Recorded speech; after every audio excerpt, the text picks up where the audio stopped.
Hey, what's up, everybody? Drew Hammond, Alyssa Orange here. Halftime, it is 41-14 Alabama. Yeah. You know, some encouraging signs, though, there from C.J. O'Grady. You know, it's nice to see him get in the end zone twice. So, you know, somebody you thought would be a key player this season who was in the doghouse early in the season comes up big.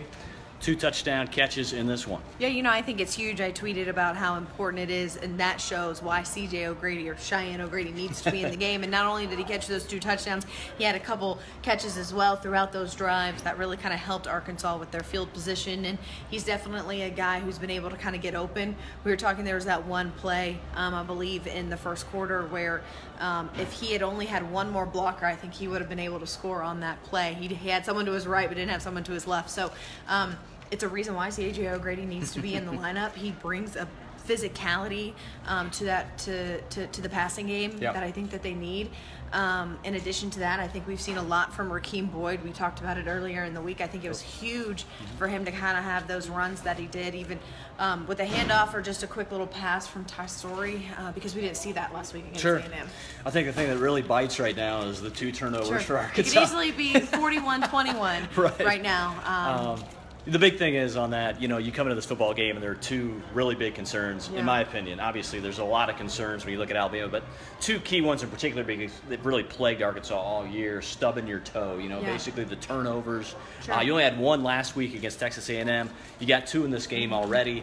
Then you're concerned about special teams. You know, Reed Bauer, he's had a couple of short punts again, but, you know, you're just concerned because, you know, kickoff return average for Bama is typically really, really good. But really the difference in this football game, going back to the offense for Alabama, is the fact that, you know, they just can do it so explosively, so quickly. They've done that. They already have better than 400 total yards in this football game. Well, they're clearly better equipped talent-wise, offensively, than Arkansas is, both on offense and defense. And you can kind of tell that Tua Tagovailoa is not only is he comfortable, but he's in command of this offense. And every time that he has gotten the ball out of his hands to a guy, they are open. And they are wide open for at least another 10 more yards until they're finally tackled, or they're not at all tackled and they end up in the end zone. So it's clear the kind of talent that they have over there, and it's clear how kind of a tall task that this Arkansas defense has. You know, you got to give them credit for that 4th and 1 stop. I think that was huge. I also think that on the other side of it, had they been able to score on that ensuing drive offensively, would have been a little bit better for Arkansas.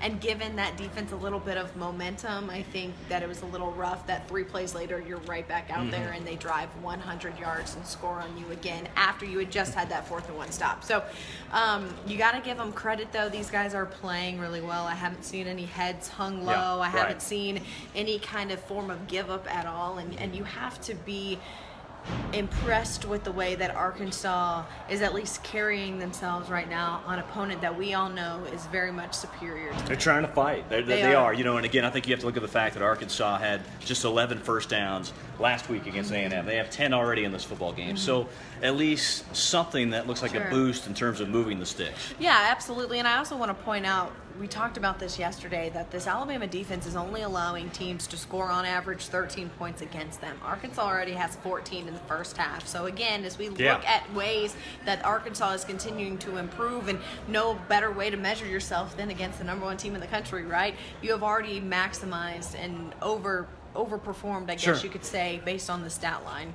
Putting up 14, and honestly, again, as we've talked about, should be 21. Fair point. Yeah, really good point. 41-14 at the break in favor of top-ranked Alabama. For Alyssa Orange, I'm Drew Hammond. Josh Throne as well. He's doing work. What up, my man? I'm Facebook Live. I'm Instagram Live, and you're Facebook Live. We're live on live right now. I love it. What do you think, man? They're showing a little fight. Hey, you know, I know it's lopsided. To me, it's one of those things where I'm just glad to see us fighting back. You know what I mean? Like, I came in this game expecting to lose, and you know, to see these guys, O'Grady out there making big plays, I mean, catching touchdown passes that, you know, I didn't see him do prior to this game, and to do it against Alabama gives me a little bit of hope for the future. That's all I'm saying. And I think that's what's big, and we've talked about this before, is this isn't necessarily about, yes, you want to win, and no one plays this game to lose, but to be healthy and to get ready to go into the stretch of Ole Miss, Tulsa, and Vanderbilt. Because if you're playing this way that they're playing right now against those 3 teams, you easily, if you're Arkansas, could get 3 wins after this game. You just got to get through this game. Yeah, absolutely. You got the bye week still far off somewhat for Arkansas. All right. Get in here, y'all. Come on. We Group got hug. Josh. Group hug. Group hug. We got Alyssa as well to smile. All right. What up, everybody? DJ, where are you, man? Happy birthday, Lexi. And DJ, hope you're having a good one, man. Yep. All right. See y'all. See ya. See you guys.